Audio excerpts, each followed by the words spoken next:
Hi everyone, thanks for stopping by. Mike the Bike here with a little tutorial I've wanted to do for a while now on stealth sidearms, in particular the Ladykiller.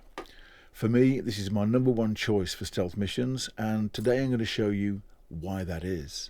This is a variant of an FN57 USG weapon, capable of penetrating armour, and as you will see, it's capable of some pretty impressive ranges.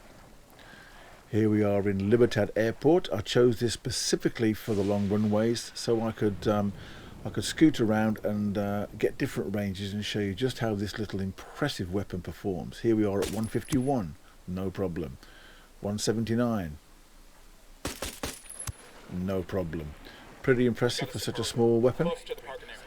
If you're considering doing stealth missions, then this should be your number one choice.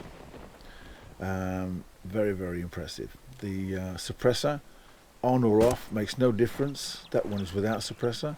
So if you're going to be using this weapon on a stealth mission, then you're going to be using it with the suppressor. So I kind of kept it on all the time, but I was just interested to see what the difference was when used without a suppressor as opposed to using it with. And I found it was negligible, so you might as well keep it on. Here we are at 149, one shot. As with all enemies in this game, if they're unalerted and going about their normal behavioural routine, then you can take them down with one shot, even Unidad. But once they're alerted, then it takes a little bit more. So the trick there is to remain stealthy and not remain seen, and you get that one shot advantage. Even with heavy machine gunners, it'll take people down, as you'll see, at some impressive distances. So, like I say, I chose Libertad Airport for the long runways so I could actually take my pick of different ranges and test this weapon out to the max, and I was really, really impressed with it. Okay, we're cool.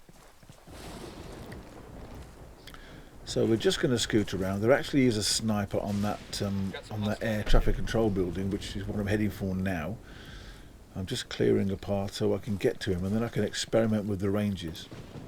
There is a range where it isn't advisable to use it, purely and simply because you can't see the target.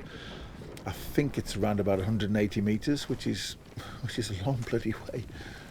But anything from like close quarters to 170, 180, 175, 180 meters is very usable.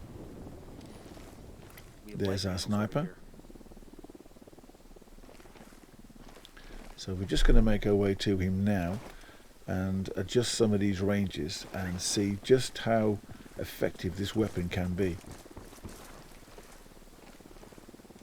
And of course it's raining. The weather cycles in this game are pretty amazing.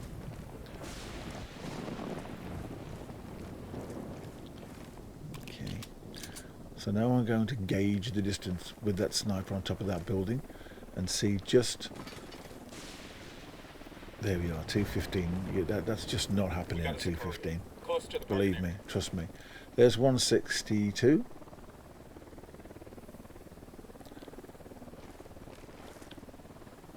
He's still over the 200 meter mark.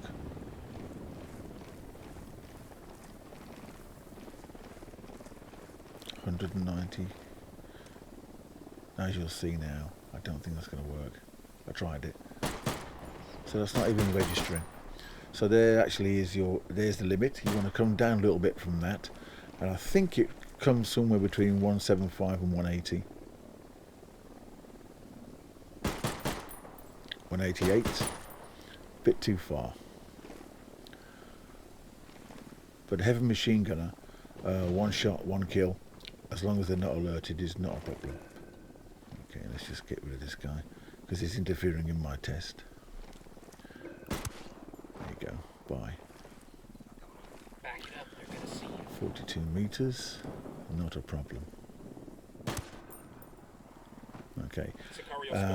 I concur with other people who've done tests on ballistics on weapons on wildlands, and that one shot, one kill at fairly close quarters is okay, but you should always aim to put a couple of rounds in them just to make sure, because you know, we do miss from time to time.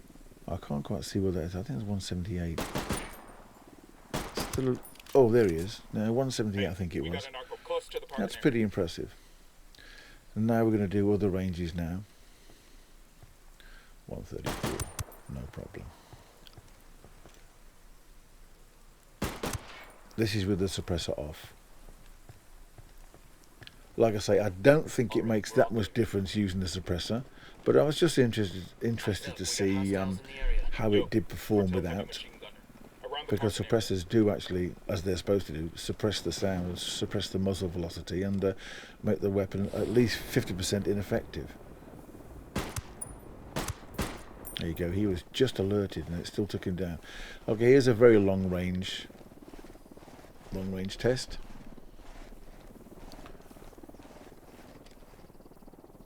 .166. So I'm just pushing it back a little bit just to see where the threshold is. 144, no problem. One shot. 180. I didn't even try that one. 103. This is a heavy machine gunner. One shot, no problem. I got a third. Yes. It's a pity this thing didn't come with an additional optical sight. Then it would have been even more lethal. But for iron sights, it's pretty good. It's pretty good. I got another. That's 5. Now again, you've got to be careful where you drop people, because you can't just shoot people willy-nilly in this game, otherwise you just will get discovered. So a little bit of restraint is in order if you're going down the stealth route. But like I say, if you're thinking of building a stealth loadout and doing missions like this on this level, then this weapon should be on top of your shopping list. Absolutely. I think it's obtained by defeating Antonio. Well worth a go. And it's something you should be aiming for fairly early on in the game, because it will help you in the following missions. Highly recommend this weapon. Very, very effective. Yeah, not too good at taking helicopters down. Believe me, I've tried. It doesn't work. Don't waste your time. Staying prone gives you more chance of not being discovered, and with the muzzle velocity the suppressor offers, you're virtually undetectable. Okay, so I hope you enjoyed this little exploration into what is a very, very capable weapon, and I hope you enjoy it. Go and get it, test it out for yourself, but effective from close quarter up to about 180, 75, 180. There's the distance. So thanks for watching, and I'll see you again next time.